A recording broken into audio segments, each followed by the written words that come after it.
Hey everybody, it's Ronan, your local lockbox hoarder turned loot archaeologist, and today we're heading into the frozen void of hopes and dreams, also known as Eureka Pagos.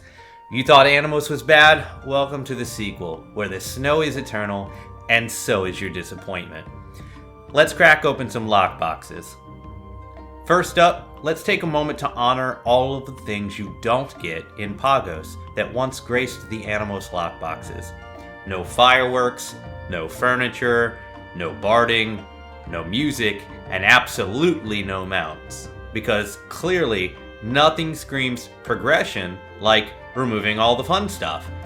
If the grim, icy ambiance wasn't enough to chip away at your will to live, the lockbox loot table is here to finish the job. But wait, somehow, they left behind fistfuls of cherry confetti. Why? Who knows? Maybe someone at Square Enix just wanted to watch us slowly drown in celebratory garbage. It makes up generously about 10% of the entire loot pool. Yippee! But at least the loot box glam makes sense in Pagos, right? Ah, yes. The Pagos bandana. A glam so rugged you can almost hear it whisper, "Time to get scurvy." This is the kind of outfit that says, I steal cargo for a living, but also moisturize with artisanal whale oil. You're not a pirate, you're a deckhand with dreams. Your name is probably Rusty Jack and your retainer hates you. I suppose if you ever wanted to roleplay as someone who gets frostbite, but with gritty style, this gear's for you. I mean, come on, these are sandals from a snow zone. You're walking through an elemental tundra in glorified flip-flops like you've lost a bet. But what about the other set? Next we have what I call the Eorzean State Dinner Ensemble. This glam set screams, I'm important, and I've read at least 2 books about etiquette. You're not fighting mobs, you're negotiating ceasefires and sipping chilled mulled wine in a ballroom made of spite and tax fraud. But at least you're wearing closed-toed boots this time. It appears that there was supposed to be a 3rd glamour set in these boxes, but the Weavers Guild got tired of this crap and just tossed some of the raw materials in the loot boxes and screamed, "Let them make it themselves if the first 2 aren't good enough," as they stormed out the door. So feel free to make some fancy clothes out of the boutique boarded leather or the boutique batiste, or just sell the mats on the market board.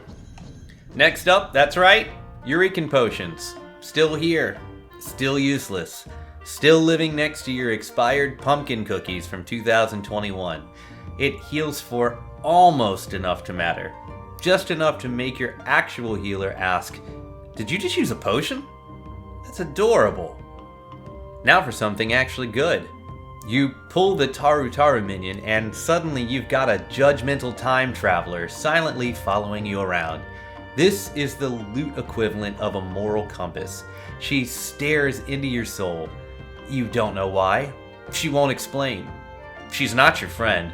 She's your witness. But at this point, you're too scared to unsummon her for fear of where she returns to with the knowledge that she's acquired. Check this out. The loot gods have spoken, and they've given you trash with no resale value. Seriously. Most of this stuff sells for less on the market board than it does to a vendor, and the vendor barely wants to buy it from you. Sure, you could use the materia.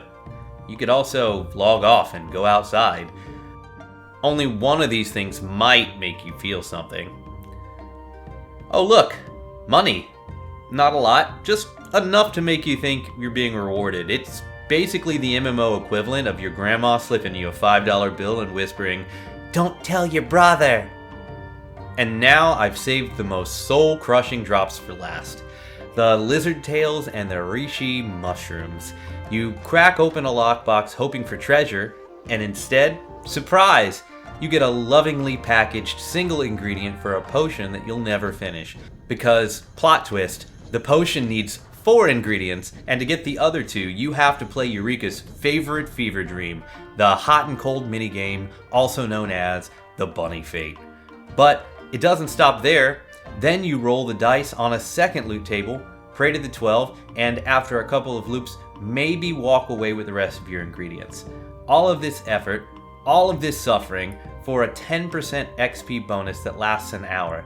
That's right, you can spend 45 minutes of your life chasing rabbits through this godforsaken tundra to save approximately 6 minutes of grinding. If you needed any more evidence that the devs hate you and this zone, look no further.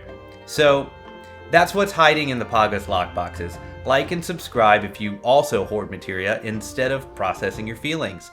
Or don't, and I'll send Wind Up Taru Taru to haunt your apartment. See you next time.